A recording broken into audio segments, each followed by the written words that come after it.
Deccan today کی اردو نشریات خبر نامے میں ناظرین آپ کا استقبال ہے۔ میں حمید الدین محمود کا آپ کی خدمت میں خلوص برا سلام عرض ہے۔ ناظرین، آپ کی گراں قدر رائے کے ہم منتظر ہیں۔ کمنٹ باکس میں آپ اپنی رائے دینا اور ساتھ ہی ساتھ ہمارے چینل کو سبسکرائب کرنا نہ بھولیں۔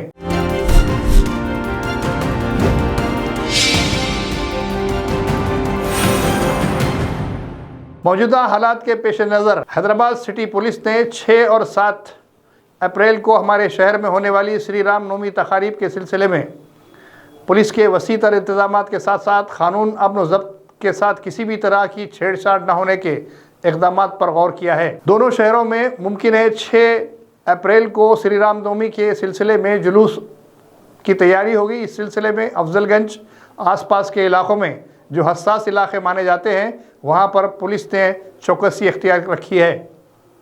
یہاں اس بات کا تذکرہ ضروری ہوگا کہ مہاراشٹر میں آئے دن کچھ نہ کچھ واقعات کی وجہ سے قانون امن و ضبط کی صورتحال بگڑ رہی ہے۔ ایسے میں حیدرآباد سٹی پولیس کسی بھی طرح کا جوخم لینا نہیں چاہتی۔ اس سلسلے میں مؤثر ترین اقدامات کے ذریعے قانون امن و ضبط کو قابو میں رکھنے کی ہر ممکنہ کوشش کی جا رہی ہے۔ حیدرآباد سٹی پولیس کمشنر سی وی آنند نے اس سلسلے میں اعلیٰ پولیس عہدیداروں کو خصوصی ہدایت دیتے ہوئے امن و ضبط کو برقرار رکھنے کی جانب متوجہ کیا ہے۔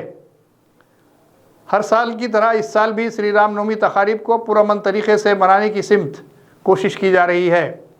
اگرچہ کہ تلنگانہ کے عوام اور تلنگانہ میں شری رام نومی کی تقاریب ہمیشہ ہی پرامن رہی ہے، لیکن پھر بھی احتیاطی اقدامات کے طور پر اس طرح کے اقدامات کیے جا رہے ہیں۔ تلنگانہ کو ایک بات کا اعزاز حاصل ہوا کہ چین کی ایک کمپنی جو الیکٹرک موٹر تیار کرتی ہے وہ حیدرآباد کا انتخاب کرتے ہوئے یہاں کروڑوں روپے کی سرمایہ کاری کے لیے آمدہ ہوئی ہے۔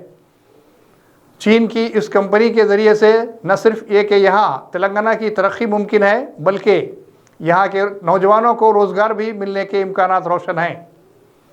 ایک طویل عرصے سے چیف منسٹر ریونت ریڈی ان کوششوں میں مصروف ہیں کہ تلنگانہ کو کسی بھی طریقے سے ترقی دینے اور یہاں پر ترقیاتی سرگرمیوں کے ذریعے سے نوجوانوں کو روزگار کی فراہمی کو یقینی بنانے کی جانب اقدامات کیے جائیں۔ چین کی اس کمپنی کی جانب سے حیدرآباد میں ایسا یونٹ بناتے ہوئے ان گاڑیوں کی تیاری کے ساتھ ساتھ اپنی توسیع پسندانہ سرگرمیوں کا منصوبہ ہے۔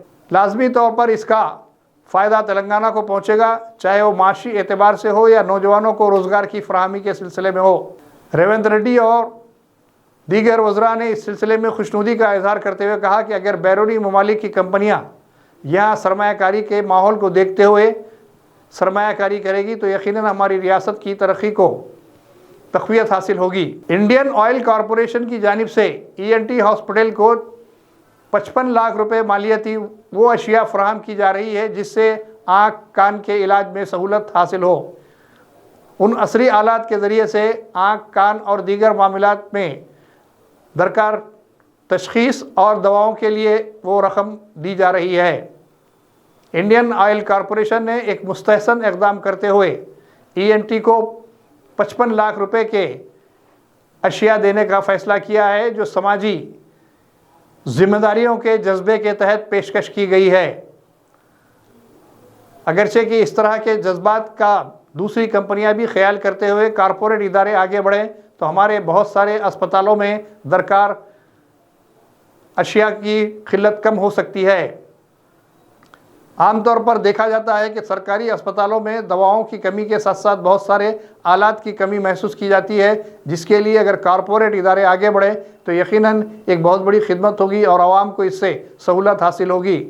حیدرآباد کے اہم اسپتالوں میں گاندھی ہسپتال، عثمانیہ ہسپتال اہم موقف رکھتے ہیں جہاں پر اس طرح کی ضروریات لاحق ہوتی ہیں۔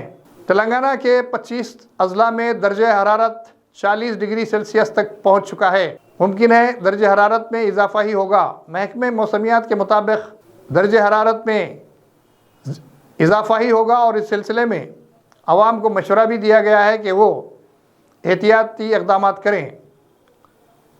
دونوں شہروں کے علاوہ اضلاع میں بھی مشروبات کی فروخت میں زبردست اضافہ ہوا ہے اور ساتھ ہی ساتھ لوگ عام طور پر 12 بجے دوپہر تا 4 بجے تک باہر نکلنے سے پرہیز بھی کر رہے ہیں۔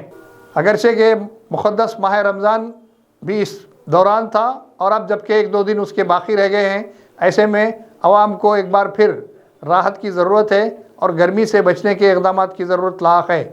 یہ تھی اب کی اہم ترین خبریں۔ حمید الدین محمود کو اجازت دیجیے۔